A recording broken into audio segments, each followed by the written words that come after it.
สบายดีพี่น้อง FC ทุกคนมื้อนี้สิพามาเบิ่งบรรยากาศที่หลวงพระบาง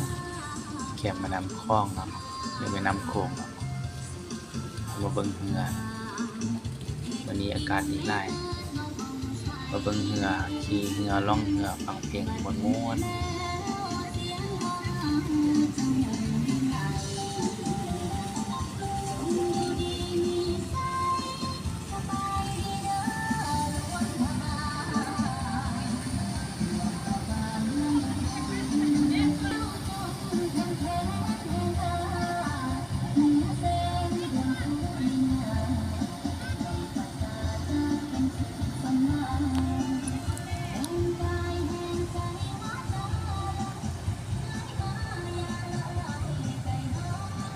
บรรยากาศ